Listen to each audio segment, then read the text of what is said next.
Sobran, bienvenido Gonzalo. Muchas gracias. ¿Cómo Quiere decir estás? que todavía estamos en pandemia. Exactamente, estamos en pandemia todavía y espero que nunca dejemos de escuchar a tantos científicos tan importantes. Por lo menos aquí en La Voz de los que Sobran van a seguir teniendo siempre un espacio para conversar, porque siempre es importante analizar desde el punto de vista Te voy a científico. cobrar la palabra. Cóbremela nomás, porque sí, nos parece que sí, que es muy importante.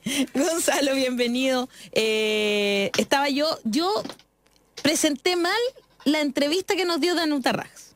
Me llamaron para tirarme la oreja, porque, mira, voy a leer mejor para no equivocarme, porque ella es muy exacta en todo lo que dice, y a mí, yo debo confesar, me costó un poco entender todo lo que está diciendo, porque es muy técnico, a mí entender, ¿no? Entonces, ella dice lo siguiente: me parece espantoso que las decisiones se estén tomando con bases de datos que son erróneas. No es, y yo en algún momento dije que era el DEIS, pero en realidad no es el DEIS el culpable de esto, sino qué partes de la información que entrega el registro civil le pidieron al DEIS que utilizara para poder hacer estas vocerías diarias, ¿no es cierto? Y ese es el tema final, como que dentro de lo que entrega el registro civil hay cuatro, por decirlo, 4 líneas, ¿no? En cada una de ellas el doctor certifica cierto tipo de cosas y la última línea no se está considerando. Y eso es lo que explica Danuta Rax hoy en La Voz de los que Sobran. Dice lo siguiente, dice: la angustia es el sentimiento que embarga a la fundadora del Departamento de Estadísticas e Información de la Salud, DEIS, y actual asesora técnica del Comité Nacional de Estadísticas Vitales, la doctora Danuta Rax. La especialista considera que el manejo de las cifras de fallecidos no ha cambiado sustancialmente e insiste que los datos de fallecimiento del DEIS son los únicos válidos. A su juicio, los certificados médicos de defunción omiten información respecto a la causa de muerte. Existe identificación equivocada de la comuna de residencia de los fallecidos, y eso también me llamó la atención, como que se pone la comuna donde fallecieron, no la comuna donde vivían, que esa debería ser la verdadera, el verdadero dato, ¿no? Y también falta de experiencia en salud pública del equipo que está tomando las decisiones en el Ministerio de Salud. Gonzalo, tú tuviste ayer ya en esta reunión, sí, esta reunión con el ministro París. ¿Estás de acuerdo con Danuta en alguno de sus comentarios?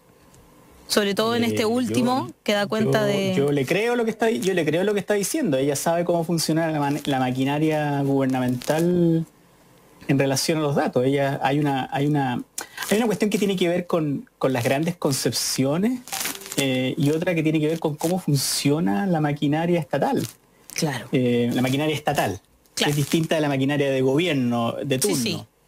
Y por lo tanto yo creo que es confiable que ella plantee. No me imagino ella diciendo algo que es errado, porque está contando lo que ella ha visto, lo que se entrena. Yo habían cosas que no sabía.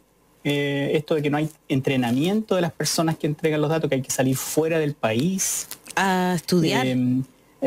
A estudiar para hacer esto. Sí, también quede súper para adentro. Esto de que los datos, que faltaba una línea de la planilla, todo ese tipo de cosas técnicas, yo la verdad es que no sabía. Claro. Sabía otras cosas, pero nosotros le preguntamos al ministro, le dijimos, le hablamos bien honestamente y directamente respecto a la necesidad de comunicar con precisión y no confundir a las personas, porque él ayer mismo dijo que no eran 10.200, sino que eran, o 10.159, sino que eran los que él decía, etcétera. Entonces, sí, se dio una vuelta que era imposible entenderlo. Se dio bastante vuelta. Y nosotros le dijimos la explicación que nos dio tiene que ver con cómo el DEIS procesa los datos, y él reconoció que viene de distintas fuentes, tal como lo que tú estabas planteando. O sea, por ejemplo, alguien se muere en la clínica Las Condes, pero puede ser de Providencia o puede ser de Santiago. Por lo tanto, no es que aumente la mortalidad en Las Condes, sino que realmente aumentó la mortalidad en Santiago, y para eso necesitas cruzar datos distintos. Pueden ser los datos de una comisaría, pueden ser los datos donde vive la persona, claro, etcétera, etcétera, etcétera. No es tan simple. Y él dijo que básicamente no había la capacidad, porque estos datos se procesaban cada 6 meses, cada 1 año. Ya.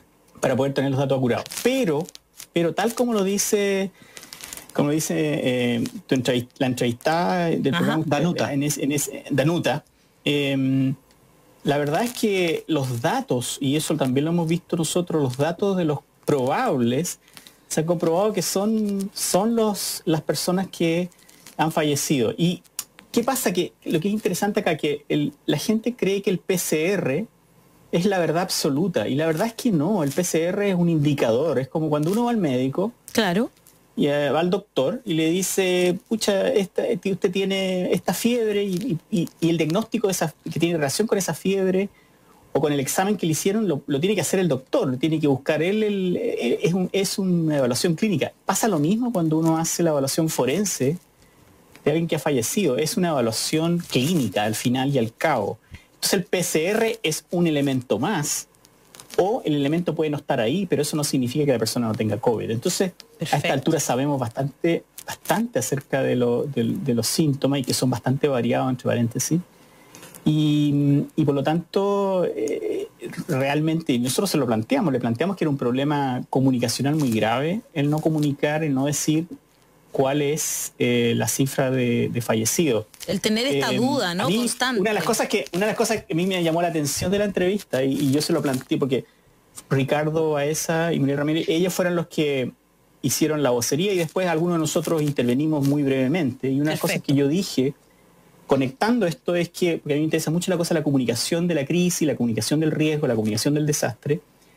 Y una de las cosas que se ha insistido es en el índice de letalidad. Entonces, yo le dije que comunicar, y lo dijo nuevamente ahí, él confunde el índice de letalidad con la mortalidad. Entonces las personas hacen eso como que fuera sinónimo. Ya. Y no lo es. Les voy a dar un ejemplo más claro. Sí, por ejemplo, porfa. Él dijo, por ejemplo, él dijo que él, genuinamente, yo le creo a él, lo que pasa es que él opera como un pediatra, como un buen médico, opera como si estuviera en un hospital. No creo que opere desde la perspectiva necesaria para esto, que es una perspectiva de salud pública, de prevención. Entonces, él nos contó que a él le parecía que habían estudios que le habían pasado dentro del Ministerio de Ciencia, los asesores, que decía que la letalidad, ¿ya?, el índice de letalidad en Quinta Normal era igual a la de, no me acuerdo si dijo Providencia o Las Condes. Y eso es muy posible, porque la letalidad es el porcentaje de fallecidos de las personas contagiadas, pero esos datos no los podemos tener ahora porque finalmente no sabemos realmente cuántos son los contagiados. Lo que sí necesitamos es la mortalidad. Y ahí la comparación entre, por ejemplo, comunas como Cerro Navia o Perro de Aguirre Cerda o Puente Alto en comparación con Las Condes, con Vitacura, con Lo Barnechea, la mortalidad, la diferencia es gigantesca, es 3 veces casi, se podría decir que es 3 veces en relación a esas comunas la mortalidad. Es decir, si vivir en Cerro Navia te pone 3 veces más en peligro de morir de COVID. Pero ¿podrías explicarnos la diferencia? Porque tú la señalas. Sí, por favor, porque para mí quedó igual que lo que dijo el ministro. Ya. Mira. No, yo lo entendí. Yo lo entendí. Yo lo entendí, Daniel. Mira. Ya, la mortalidad es la proporción de personas fallecidas en relación a la población. La población de todo el país, la población de una ciudad, de una comuna. ¿Se entiende eso? ¿Qué es la mortalidad? Es claro. decir, ¿ya? Entonces, en este momento, la mortalidad es 10.000 en relación a 20 millones, 19 millones y tanto. Perfecto. Entonces uno saca una proporción ahí, ¿ya? Y uno puede sacar... La letalidad es distinta, porque la letalidad es la proporción de personas que se contagiaron en relación a las personas fallecidas. Claro. ¿Correcto? No se habla del universo de los 20 millones chilenos o 18 millones, ¿cuántos sean? No se habla del universo de los 20 millones de chilenos. Sino los que fueron contagiados. Claro. ¿Y qué pasa? Que en este momento nosotros sabemos que hay 300.000 contagiados. Casos activos, digamos, reportados, ¿no? Claro. ¿No es cierto? Claro. Pero sabemos que ese número es una subestimación. Es mucho más alto. Y por lo tanto, eso pasa en todo el mundo, no es acá solamente. Y se ha visto que en los países que ya controlaron la pandemia, que letalidad es muy baja. Es baja en el sentido porcentual, ¿eh? Claro, 0,5, ¿no? Menos. Entre 0,5 y 1. Eso es lo que ya entonces, controlaron. Incluso, y ayer Alejandra Matus lo decía en un programa, y con toda la razón, que la letalidad incluso en Chile en este momento es bastante alta, es como el 2 al 3%, es bastante alta. Pero al final, cuando sepamos cuántos son los contagiados, vamos a descubrir que la letalidad es mucho más baja. Y no es un buen punto de comparación. Okay. Entonces, ese es el problema. Entonces, no es un asunto de que vamos a decir, que Chile tiene una letalidad que es más alta. No estamos diciendo eso. La letalidad al final va a ser mucho más baja. Lo que yo creo que pasa es que la gente confunde letalidad con mortalidad. Y tengo la impresión que el ministro la confunde también. Y que la gente en el gobierno la confunde. Y que en general la gente que te apoya al gobierno le gusta ese porcentaje. Es como, hoy día yo diría que vivimos en distintas burbujas comunicacionales, ¿no? Claro. Entonces yo creo solamente lo que confirma lo que yo pienso. Y lo otro no. De hecho, yo le diría al ministro, la letalidad es mucho más baja. Pero no sabemos. No sabemos y lo vamos a ver en el futuro. Es como no sabemos cuándo es el pic todavía. No sabemos si el que pasó es el pic o viene otro, ¿no? Se va a saber retrospectivamente cuando ya la pandemia finalmente se controle, se corte la cadena de contagio. Entonces, esa es una cuestión muy... ¿Y por qué es tan importante saber la mortalidad, ¿no? Finalmente, que es la que podemos tener ahora. Claro. Porque sabemos más o menos la población, no sabemos exactamente, pero es como 19.4, casi 20 millones. Y sabemos cuántos son los fallecidos con bastante precisión, a pesar de que es una foto del pasado, no sabemos hasta hoy día, pero sí sabemos que es en la cifra de los 10.000 que se conversa. O sea, estamos hablando de 10.000, claro. Y ahí es donde... 10.000 de 20 millones, ahí te dejo para hacer el cálculo de cuánto es eso. Pero lo que pasa, lo que es importante, es muy importante, es que el índice de letalidad es importante si es que, o sea, aunque sea muy bajo, y eso es lo que hemos insistido, aunque sea muy bajo, si el contagio es muy alto, se te muere mucha gente. Claro. Sí, y eso además, es terrible, eso es lo trágico. Y además que se muere la gente pobre. No se muere la gente rica. Y ahí vamos. Pues entonces, claro, eso es lo que tú estabas diciendo. Pero antes, espérate, es que te tengo que interrumpir, Gonzalo, solo algo para que quiero que me hables sobre eso. Pero antes tengo que darles una noticia, que es noticia mundial, y que tiene que ver con que Jair Bolsonaro dio positivo por COVID-19, que era algo que se estaba esperando saber, digamos, el resultado del examen desde el día de ayer, porque estaba con una fiebre muy alta. Y por fin está con mascarilla ahora. Y ahí la política pública de Brasil va a ser definida por si se muere, o si se agrava, o si se sana. Porque si se sana va a decir que bueno, que todos lo pueden hacer. Y si se entra un respirador va a decir que bueno, pucha, algo, ¿me entiendes? Ahí va a depender mucho la política. Pero déjame terminar. Lo que le pasó al primer ministro inglés, pues. Exacto, ¿no? Va a cambiar todo. Solo porque le dio a él. Déjame decirte por qué insistimos tanto nosotros, no solo soy yo, sino que en general la gente que hace epidemiología social, ¿por qué es tan importante saber la mortalidad?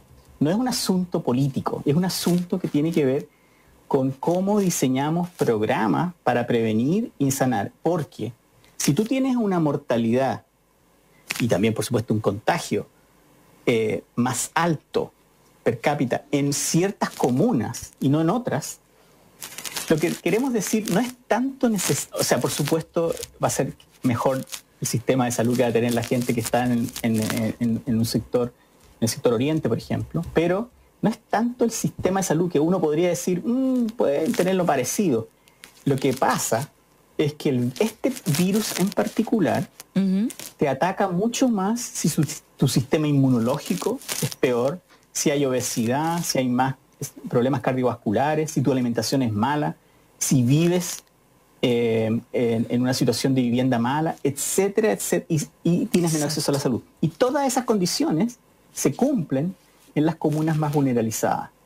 Entonces, y donde además hay más posibilidad de más contagio. Entonces, el virus, yo lo llamo, la pandemia, siempre en general son muy desiguales, pero este virus en particular es muy desigual.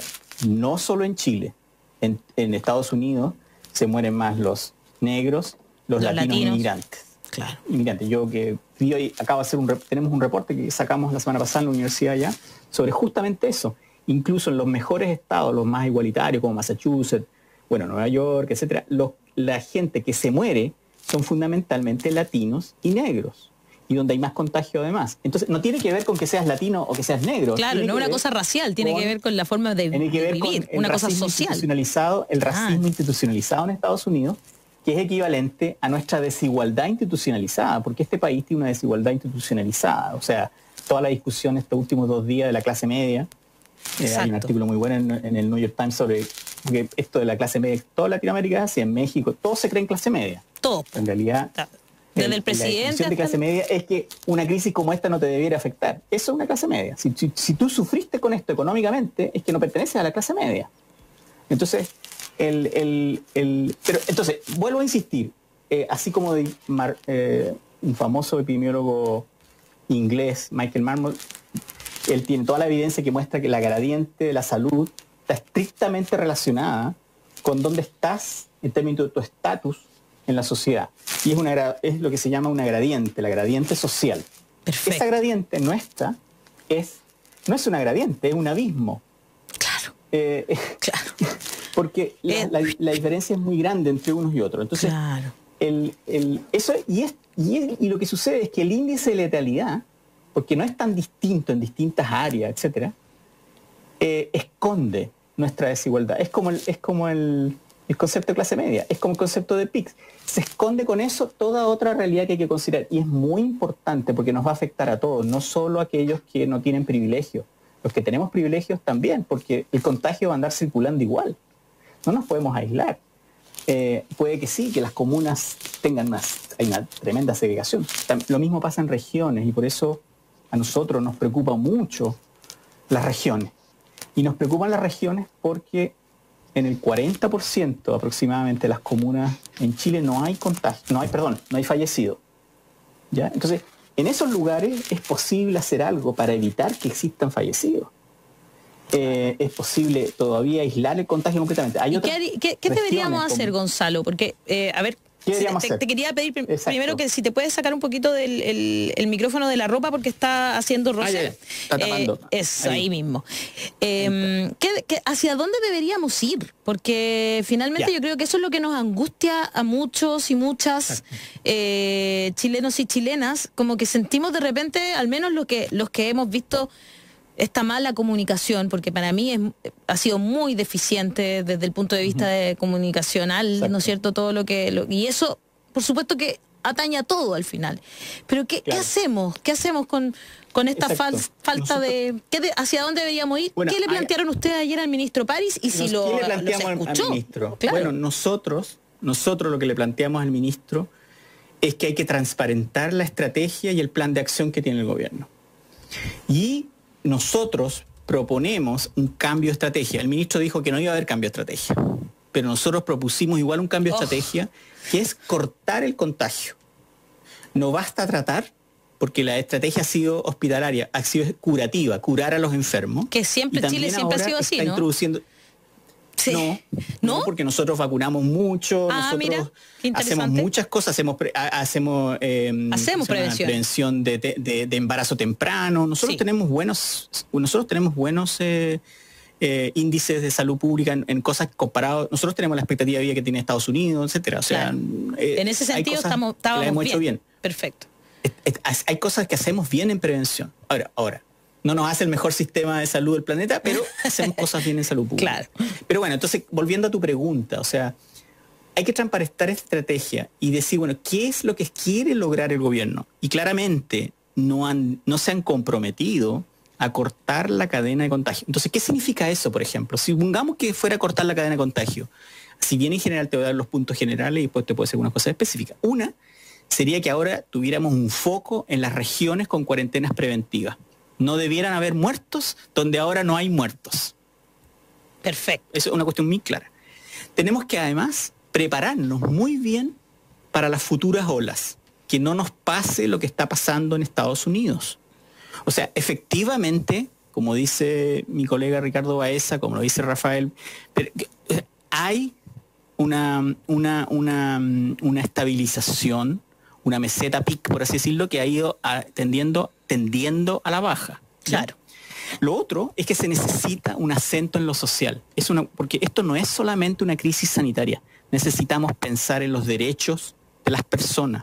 Necesitamos pensar en las comunidades indígenas que necesitan ellas mismas poder negociar cómo van a regular el contagio en sus territorios y entonces de alguna manera apoyarlas en su autogobierno. Necesitamos además pensar en términos de qué está pasando con las mujeres en cuarentena y los niños en cuarentena, porque hay mucha violencia familiar, hay mucho abuso sexual, hay mucho abuso físico, y de hecho epidemiológicamente han aumentado los asesinatos en este periodo.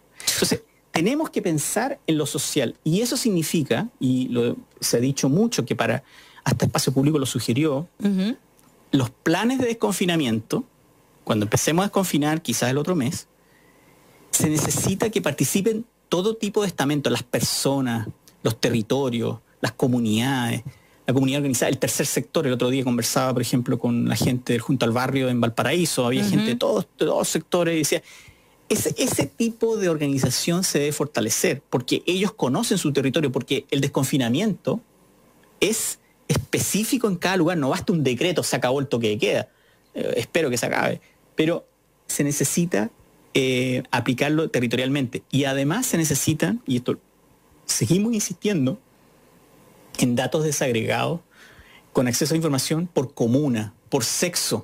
Necesitamos saber qué está pasando, a quién está afectando más, cómo lo está afectando más. Necesitamos mucha más información acerca de los test, y por supuesto necesitamos implementar la cuestión de la trazabilidad con datos al respecto. De hecho, mira, nosotros dijimos... ¿Se puede? No es que ya se haya perdido, porque uno tiene la impresión de que ya se perdió la trazabilidad. Como que no hay manera de saber quién te contagió, cómo te contagió. Como que eso es, al menos a ojos de quienes no somos científicos, nos parece como casi imposible. Es como... Claro. Exacto, pero por ejemplo, de hecho, en las regiones hay mucho menos test. Eso lo reconoce el mismo ministro, ¿eh? No tuvimos que convencerlo de eso. Eso fue una de las cosas que él la tenía clara, digamos. Él la tenía súper clara, que no se ha hecho bien el trabajo de trazabilidad todavía, y no se ha hecho la cantidad de test necesario. Bueno, no hay test masivos todavía. Para poder hacer buena trazabilidad necesitas más. De hecho, hay un estudio que está en publicación ahora, que dice que a veces más que tengas un buen test, es que hagas test masivos. O sea, es la masividad del testeo la que a veces puede importar más. Entonces, ¿qué pasa? Que necesitas para eso. ¿Por qué es importante la trazabilidad aún en lugares como el nuestro, donde estamos sobrepasados? Porque la vas a tener que tener en el futuro para poder controlar los brotes, para que no tengamos una segunda ola, para que no nos afecte una segunda ola más grande como lo que pasa en Estados Unidos ahora, para que no nos pase lo de 1918. Aquí no se puede decir, no lo veíamos venir.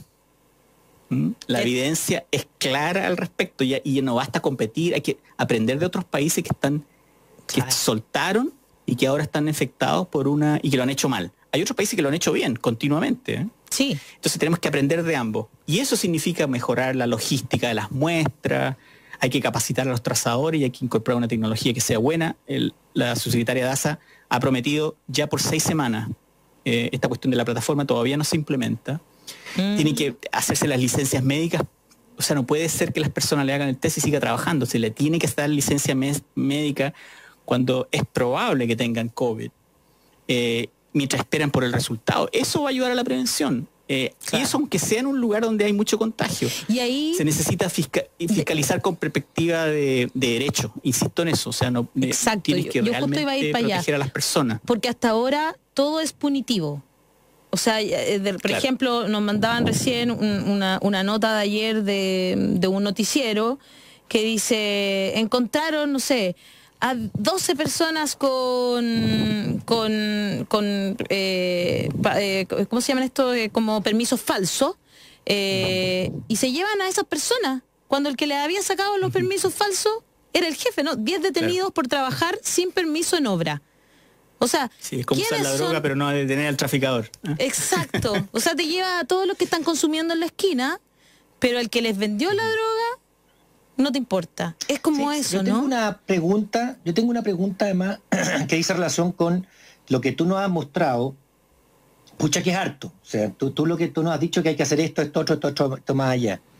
Uno tiende a interpretar que el ministro por lo menos se reúne con usted en una gran conferencia o no sé, 20 Y nos prometió una segunda reunión además.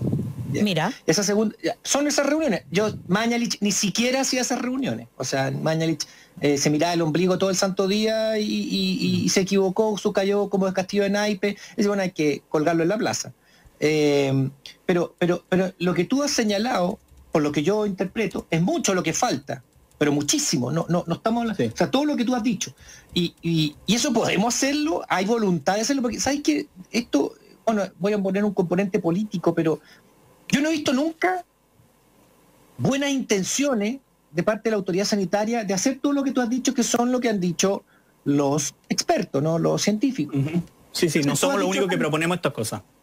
No, sí sé, lo sé, pero estas cosas que tú has propuesto y que nos has dicho y que lo has conversado con el ministro, a mí me da la idea que quédense contentos con la reunión, porque no voy a cambiar la estrategia, quédense contentos con la reunión, porque no voy a, cuando haya que desconfinar, no voy a hablar con los territorios, no voy a seguir entregando datos desagregados de comunas, porque no lo he hecho en 3 meses, porque uno de los problemas que tuvo Millennium, ¿no? Este instituto que se salió fue porque le entregaban mala información. Una de las quejas de la presidenta del Colegio Médico fue por la información que no la entregaban bien. Entonces, no se ha hecho, no se ha seguido transparentando y llevamos ¿cuánto? De marzo hasta ahora no se transparenta. No, o sea, yo no sé por qué siguen reuniéndose ustedes con él, digamos, y te lo digo honestamente, porque en el fondo, al final es decir, ¿sabes qué?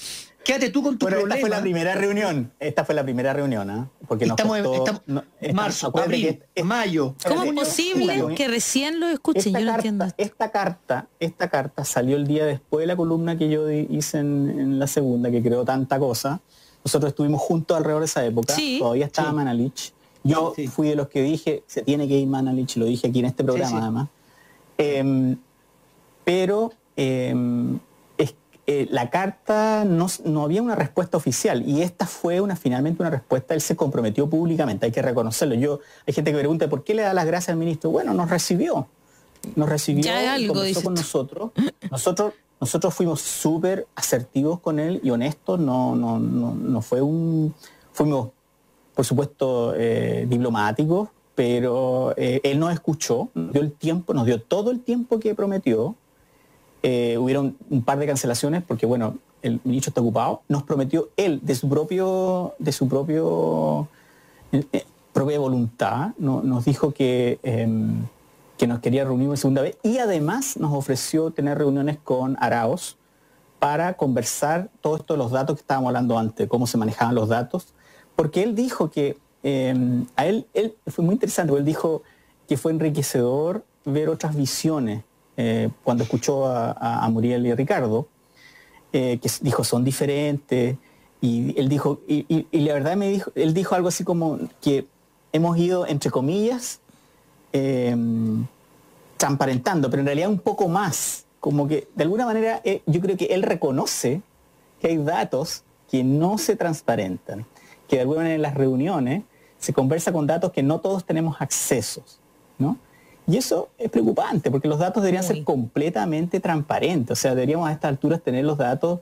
Nosotros le enfatizamos mucho que esto no era un hacer gallitos, digamos. No, esto es realmente porque queremos que podamos ayudar a salvar vidas. Ahora, tu pregunta, obviamente es político, pero a mí me preocupan más que la intención del ministro, que yo la verdad no dudo de la intención del ministro que esto se resuelva. No tengo ninguna duda.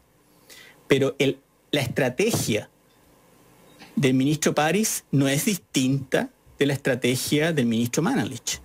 Son estilos comunicacionales distintos que hay que reconocer y son maneras de mirar la salud distinta. El ministro Mañalich venía de una cuestión más hospitalaria, clínica, administrativa, política ya, y el ministro Mañalich pienso que viene de una perspectiva que es más, que tiene que ver con su formación como pediatra, como una persona que de alguna manera quiere entender lo que está pasando en ese contexto, pero su perspectiva no necesariamente está enfatizando la parte preventiva, que es cortar el contagio, que es lo que nosotros estamos, nuestro grupo en particular, porque hay muchos grupos, hay muchos énfasis distintos, es lo que nosotros queremos enfatizar. Nosotros pensamos que sin cambiar la estrategia vamos a continuar con contagios por mucho tiempo. con una acumulación de contagio y de muertes que es innecesaria, aparte de ser poco ética y yo encuentro muy destructiva para el país.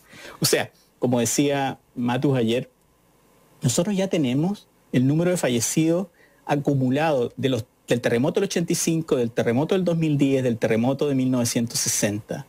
Y si no nos preparamos, y además las primeras oladas de las gripes, de la influencia de 1918 y 1957, que duraron mucho tiempo. La 1957 terminó en el año 60.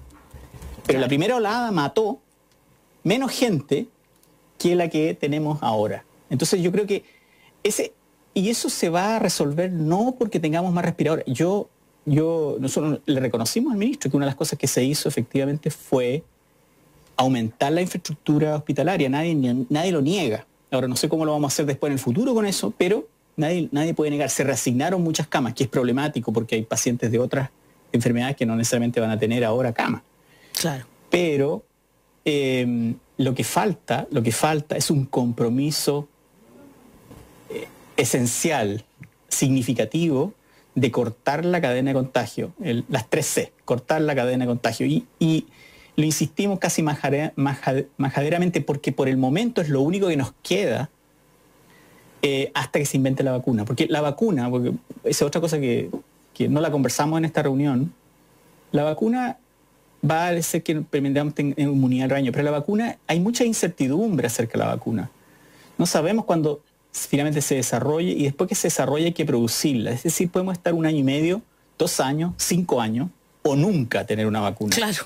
Entonces, tenemos que prepararnos y ahí tú me decías, bueno, pero ¿por qué se reúnen con él? Bueno, porque esperamos que al ser un grupo independiente